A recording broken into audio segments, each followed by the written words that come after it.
Hello everyone, आज हम drive कर रहे हैं मुंबई से गोवा। सुबह के बज चुके हैं 9:45। हमने स्टार्ट करी है जर्नी खारघर से। द रीज़न ये है, मैं ब्लॉग बना रहा हूँ क्योंकि पिछले कई दिनों से मैं गोवा टू बॉम्बे और बॉम्बे टू गोवा ड्राइव कर रहा हूँ। और हमेशा मैंने देखा है कि यहाँ पे जब भी कोई ट्रैवल करने की सोचता है तो अक्सर ये कन्फ्यूजन होता है कि कौन सा रूट ले। और ये कंफ्यूजन इस वजह से होता है क्योंकि कोई फिक्स रूट है नहीं बॉम्बे टू गोवा जाने का। आप या तो पूना बैंगलोर हाईवे से जा सकते हो या बॉम्बे गोवा ओल्ड हाईवे से जा सकते हो। ये मेन दो ऑप्शन है आपके पास। अगर आप पूना बैंगलोर हाईवे चूज करते हो तो वहां से भी आपको मल्टीपल ऑप्शंस आ जाते हैं। आप अनुस्कुरा घाट से आ सकते हो नीचे, या आप अंबा घाट कोल्हापुर वाया जा सकते हो, या आप निपानी से होते हुए अंबोली घाट से जा सकते हो। अगर आप NH66 से डिसाइड करते हो जाना तो अगर अगेन आपको 2-3 ऑप्शन मिलते हैं। एक होता है कि आप खोपोली होके पाली रोड इमेजिका के यहाँ से आप वो कनेक्ट कर लो NH66, या आप NH66 डायरेक्ट पनवेल से ही स्टार्ट करो और थ्रू एंड थ्रू पेड़ होते हुए आप NH66 पकड़ के जाओ। अब प्रॉब्लम यह है कि NH66 की कंडीशन जो पेड़ से पनवेल से जो पेड़ का रोड है उस पर बहुत खराब है।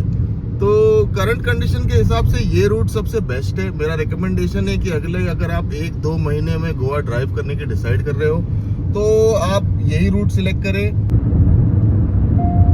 Also one of the main reasons मेरा NH66 अवॉइड करने का होता है सुबह में when you start from Mumbai directly from Panvel, कि वहाँ पे रोड कंडीशन ऐसी है कि आपको थकावट जर्नी की शुरुआत में ही हो जाती है।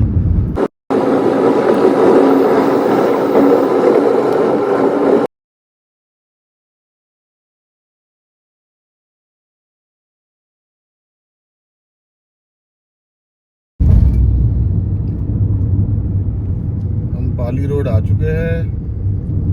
एज यू कैन सी ये वाला रोड जो है इस पे डिवाइडर नहीं है, बट फॉर्चुनेटली इस पे ये पूरा सीमेंट कंक्रीट का रोड है, तो quality of the road is good. आप एक 50-60 की स्पीड मेंटेन करके आराम से चल सकते हैं।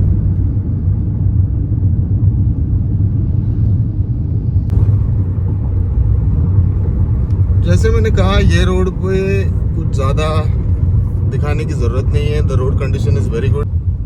ये इमेजिका है, अक्सर आप थोड़ा सा क्राउड देखोगे, specially during the holiday season. बहुत सारे लोग आते हैं। वाटर पार्क भी है और किड्स थ्रिल पार्क भी है। It's quite good. अगर आप मुंबई में रहते हो तो you should definitely visit once. अच्छी वीकेंड एक्टिविटी है। यहाँ पे रेडिसन का भी होटल है, नोवोटेल का भी होटल है, अगर आप रात स्पेंड करना चाहो तो।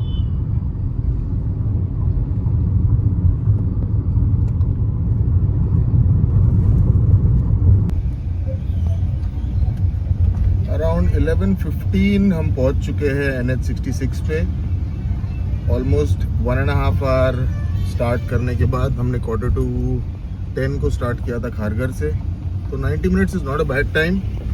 अब यहाँ से डिवाइडर वाला रास्ता है, बीच में अच्छा है ख़राब है, जैसा रहेगा जैसे भी होगा हम अपडेट लेते रहेंगे, आपको देते रहेंगे, तो बने रहिए, will get to know. NH66 अभी भी फ़िलहाल अंडर कंस्ट्रक्शन ही है, तो कोई स्ट्रेचेस बीच में आपको ऐसे मिलेंगे जहाँ पे फ्लाईओवर वगैरह का काम चल रहा है और थोड़े से ट्रैफिक जैम्स है।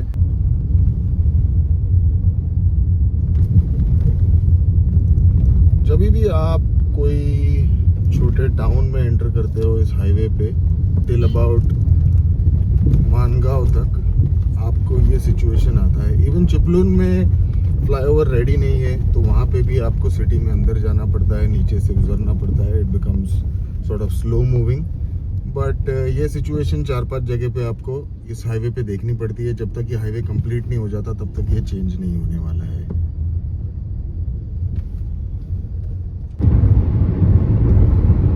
दूसरा एडवांटेज NH66 का ये है कि इस रोड पे ज़्यादा ट्रक्स नहीं अप्लाई करते।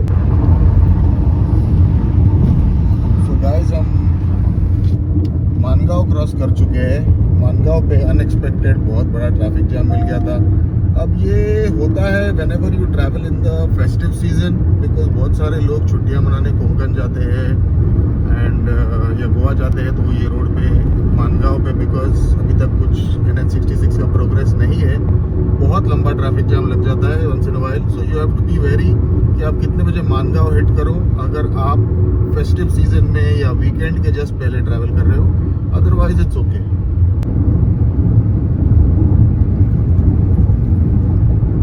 एक बार आप मानगांव क्रॉस कर देते हो तो उसके बाद pretty much most of the time आपको डिवाइडर वाला हाईवे मिलता है, in this condition that too like an expressway. तो आप एक 100, 110, 120 depending on what kind of car आप आपकी स्पीड मेंटेन करके चलाते हुए जा सकते हो। और जैसे आप देख रहे हो ये रोड पे ट्रक्स वगैरह ज़्यादा नहीं है, आई मीन बहुत ही कम है। अब हम पिछले 30 सेकंड से मैं क्लिप बना रहा हूँ और आप देख सकते हो कि एक सिंगल भी ट्रक हमारे सामने नहीं आया है। So it's a great road all in all, safe for new drivers also, क्योंकि ज़्यादा घाट वगैरह नहीं लगते। अभी इधर टनल बन गया है जहाँ पे एक बड़ा घाट हुआ करता था।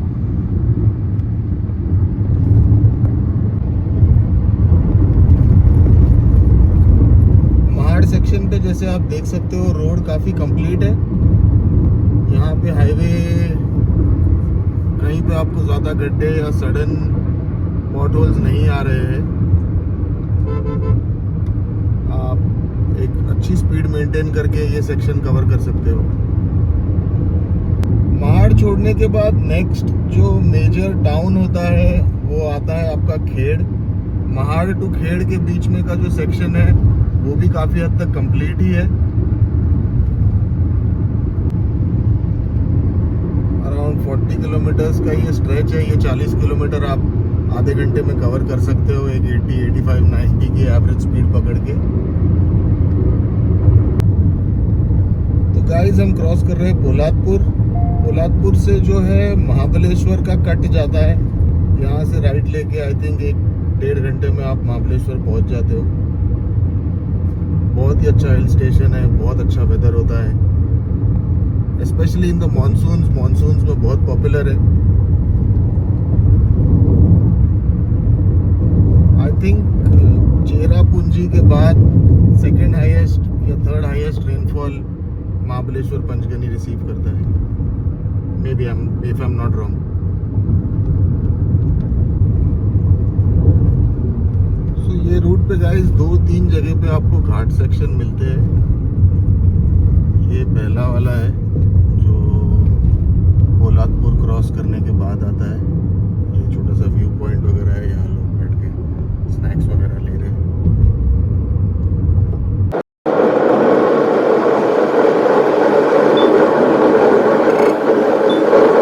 हम पहुंच चुके हैं खेड़। महाड़ टू खेड़ के हाईवे सेक्शन को मैं फुल मार्क्स दूंगा। ये एक छोटा घाट सेक्शन आता है इमीडिएटली खेड़ के बाद। ये ऐसे कुछ नॉन फंक्शनल टोल बूथ्स आते हैं ये रूट पे। आई थिंक एक बार रेडी हो जाएगा हाईवे, उसके बाद टोल कलेक्शन स्टार्ट हो जाएगा। चिपलुन में आपको सर्विस रोड पे आना पड़ता है। यहाँ पे फ्लाईओवर का काम चल रहा है। अनफॉर्चुनेटली फ्लाईओवर जो बनाया था वो गिर गया था half way through the construction, आधे में ही। तो अब उसे वापस बनाया जा रहा है। कितने साल लगेंगे ये तो सरकार ही जानती है, बट ज़्यादा लंबा नहीं है। फॉर्चुनेटली यहाँ पे ट्रैफिक नहीं होता, बस आपको साइड में सर्विस रोड आना पड़ता है।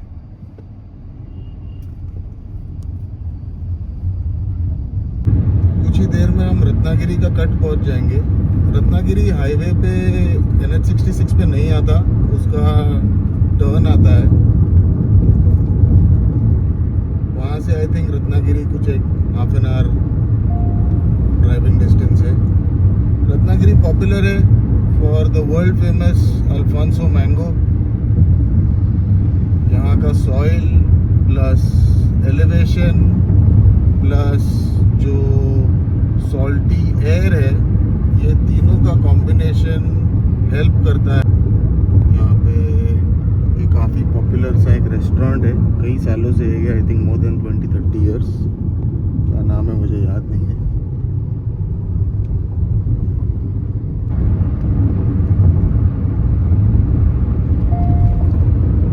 आई थिंक ये कट संगमेश्वर रेलवे स्टेशन का है, जो हाईवे को लग के ही है। हाईवे को लग या 3 रेलवे स्टेशन आते हैं, शायद ज़्यादा भी आते होंगे, बट मेरे को ध्यान में 2 या 3 है। एक वीर आता है, एक ये संगमेश्वर है, और एक कोई तो है, नाम नहीं याद आ रहा। ये संगमेश्वर के बाद थोड़ा सा काम चल रहा है, रोड का डाइवर्जन है, स्लो मूविंग है ट्रैफिक। यहाँ पे आप थोड़ा डिले एक्सपेक्ट कर सकते हो।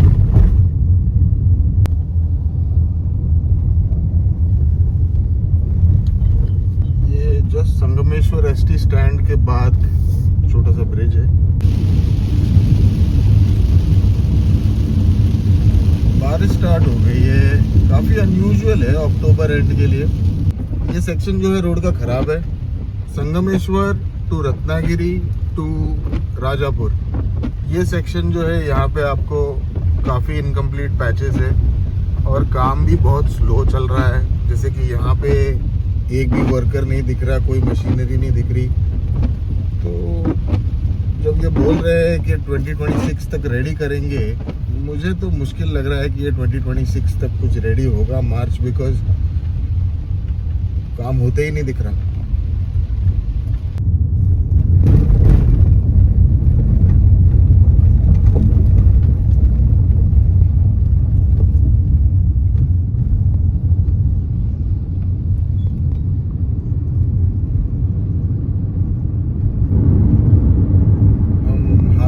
क्रॉस कर रहे हैं, यहाँ से ये राइट टर्न जो है ये रत्नागिरी चले जाता है। हम सीधे रोड पे चलते रहेंगे। तो जैसे आपने देखा Sangameshwar to Ratnagiri stretch, Hathkhamba stretch of NH66 बहुत ही बुरे हाल में है। काफ़ी टाइम लगता है कवर करने को। थोड़ा ही आगे जाने के बाद ब्रिज का काम होते हुए इनकम्प्लीट है। ये स्ट्रेच का रोड टूटा हुआ है। एक बात मेरे को समझ में नहीं आती, अगर बड़े हाईवे का काम चल रहा है तो जो एग्जिस्टिंग सड़क है उसे ठीक क्यों नहीं करते ये लोग? मतलब लोग तो फिलहाल यही यूज कर रहे हैं, इसे मेंटेन क्यों नहीं रख सकते? आप जहाँ पे भी देखोगे NH66 पे काम चल रहा है, उधर बगल की सड़क पूरी टूटी हुई है। अभी मैं समझ सकता हूँ कि वो काम में डिले हो रहा है, बट इसको ना ठीक करने का एक्सक्यूज क्या है सरकार के पास, ये मेरे समझ के बाहर है। अगर ये रास्ते ठीक हो तो इतना डिले ना हो जर्नी में, बट बिकॉज ये बगल के रास्ते इतने खराब कंडीशन में है कि आपकी जर्नी का पूरा मोमेंटम, पूरा रिदम ब्रेक हो जाता है और आप जहाँ 7 साढ़े 7 घंटे में पहुंच सकते हो पनवेल से गोवा, उसके बदले आपको 9 साढ़े 9 10 घंटे लग जाते हैं। ये देखिए अनदर एग्जाम्पल ऑफ जो मैं आपको बता रहा था, यहाँ कंस्ट्रक्शन चल रहा है और उसके बगल की सड़क पूरी टूटी हुई है। हम पाली पहुंच गए, जो रत्नागिरी और राजापुर के बीच में एक टाउन आता है।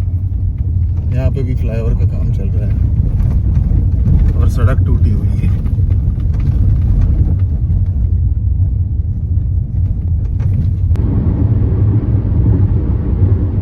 पाली के कुछ थोड़े ही आगे आते के बाद सड़क अच्छी हो गई है। एक अपडेट आपको दे दूं कि राजापुर के आसपास काफ़ी लूज कैटल है, काफ़ी रोड पे जानवर घूम रहे हैं, जिससे काफ़ी रिसेंटली एक्सीडेंट्स हुए। ये कोंकण के न्यूज़ में भी आया था।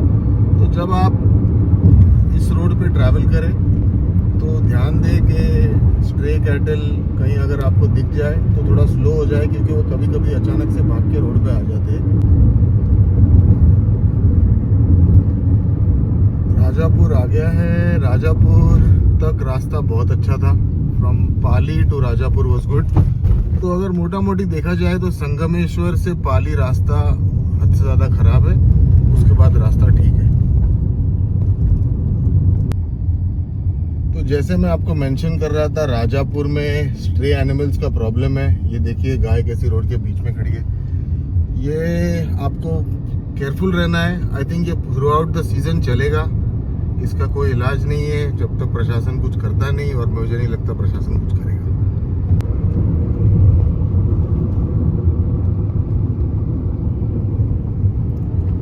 जानवर घूम रहे हैं। हमारा नेक्स्ट डेस्टिनेशन रहने वाला है Kankavli, I think about 60-70 kilometres है। अगले 2 घंटे में हम गोवा बॉर्डर टच कर जाने चाहिए, 2 घंटे से भी पहले ही। सो आई थिंक 7 बजे तक हमें गोवा पहुंच जाना चाहिए। राजापुर के बाद सड़क बिल्कुल अच्छी हो गई है। यहाँ से आप 1.5 घंटे में लगभग गोवा बॉर्डर टच कर सकते हो। उसके बाद फिर आपको जहाँ जाना है उसके बेसिस आपको टाइम लगेगा। अगर आप साउथ गोवा में स्टे कर रहे हो तो गोवा बॉर्डर से साउथ गोवा जाने को भी लगभग 2 घंटे के आसपास लग सकता है। अगर आप मोरजिम आरंबोल साइड पे रह रहे हो तो जल्दी पहुँच जाओगे।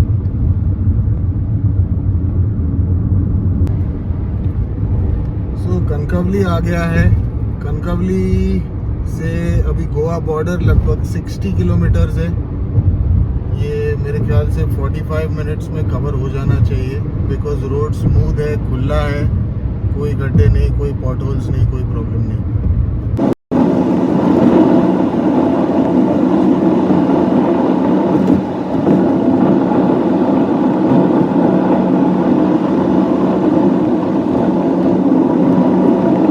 हम बांदा बॉर्डर पहुंच चुके हैं। अराउंड 9 आवर्स एग्जैक्टली हुआ है ड्राइविंग एंड 481 किलोमीटर्स। ये अगर हमें 1 घंटे का ट्रैफिक नहीं मिलता इंदापुर और मानगांव मिला के, तो शायद हम 8 घंटे में ये जर्नी पूरी करते। और जैसे कि मैंने आपको पहले बताया था, मैंने कोई ब्रेक्स नहीं लिए लंबे, सिर्फ वॉशरूम के ब्रेक लिए। तो अगर आप लंच या स्नैक्स खाने के लिए रोड पे रुकोगे तो आपको उतना टाइम थोड़ा ज़्यादा लगेगा। और आपका लक अगर अच्छा रहा तो आपको ट्रैफिक ना मिले और आप हो सके तो 9 घंटे में ही पॉसिबली इंक्लूडिंग योर ब्रेक्स पहुंच जाओगे। तो वीडियो को यहीं तक रखते हैं। आई होप ये वीडियो आपको हेल्प करेगी आपकी रोड ट्रिप प्लान करने में। एंड बने रहिए। गोवा के रेगुलर सीज़न के अपडेट्स इसी चैनल पे आते रहेंगे। तो अगर आप गोवा आने का प्लान कर रहे हो तो सीज़न में वाइब कैसी चल रही है ये अगर आपको जानना है तो चैनल को सब्सक्राइब कर दीजिए। Thank you very much. We have officially entered